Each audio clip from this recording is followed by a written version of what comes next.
महेश ओ मनीषा दुहे भाई भूणी। महेश ठारू मनीषा 2 वर्ष बड़। गाँ विद्यालय रे दुहे पढ़ती। महेश षष्ठ श्रेणी रे पढ़ुथिबा बेले मनीषा अष्टम श्रेणी रे पढ़े। घरे भाई भूणींको मध्यरे कोनोसी ना कोनोसी कथाकु नेई झगड़ा, टिकी टिकी कथाकु नेई मुहम फुलाफुली। बोऊ आगरे महेशर मनीषा दीदी नारे अभियोग।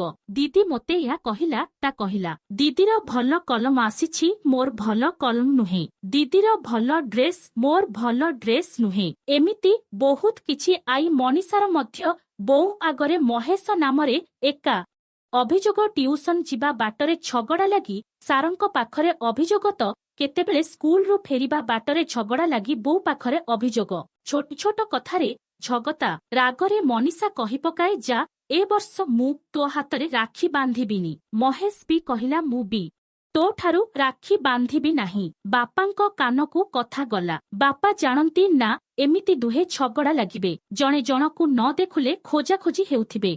कौनसी कारणरू महेश बापांको सह मामू घरकू जाइथाए। मनीषा बोऊ सह घरे थांती। मनीषा काहा सहित झगड़ा करिबो? सान भाई सहित टिके झड़ेई नहेले ता भात हजम हुएनी। जेमिति आई सेदिन से गा छक दोकानकू सौदा पाई जाइथाए। देखुला रंग बेरंगर राखी दोकान रे छुलुछि। ताकू आउ अबुझा पड़िलानी। ज बोली दोकान रु फेरिबा परे बोऊ को पचारिला, बोऊ राखी पूर्णिमा केबे की? बोऊ कहिले, एई पोर दिन कौन हेला की? नाई बोऊ बापा महेश आसी नाहांती जे, सेमाने काली आसी पहुंचिबे। मनीषार खुशी देखुले ही जे जानी परिबो। काली सकाळे भाई पाई राखी किणी आनिबो। घरे मनीक्षा अवस्था जा।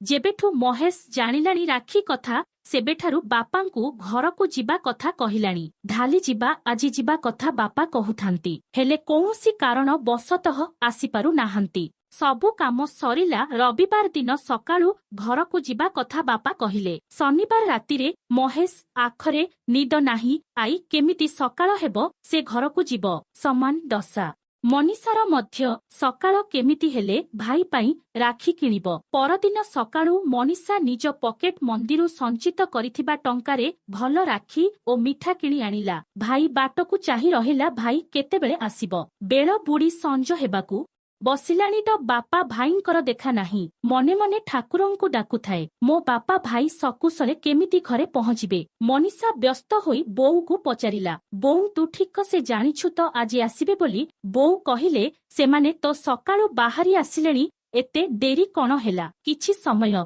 परे बापा महेश आसी पहुंचिले। महेश दीदी को देखु धाईगला ता पाखकू। दुहे हाथ धराधरी होई परस्परकू चाहिले। बापा कहिले, आज भी आसी पारि नथांतु। जेउ अवस्थारे आसीछु महेश मु ही जानिछु। महेशर ता भौणी प्रति भल पाइबा ही आम दुई जनकू एठी आनी पारिछि। सोमवार दिन सकाळू दुहे गाधोई नुआ ड्रेस पिंधि मंदिर को गले। मनीषा मंदिर रे राखी पूजा करी आनिला। घर बांधिलाई बोऊ घरे तियारी करिथिबा मिठा पिठा को महेश को खुआई देला। दुहे मिसी एकाठी खाइले। महेश निज पकेट रु 100 टंकिया नोट टीकू दीदी हातरे धराई देला। मनीषा कहिला, मोर टंका कौन हेबो? तू परा मो पाई अमूल मूल्य। बापा कहिले, देखुली सबुबेले तुमे झगड़ा लागुथुल, किछि दिन दूर रहिबारे आज राखी जणाई देइछि। तुम भितरे थिबा भल पाइबा आजिठू कथा दियो, केबे कଳି झगड़ा लागी लागिबो नाही। आई दुहे मिलिमिश चढ़िबो। दुहे बापांकू कथा देले। सेही दिन ठारू दुहे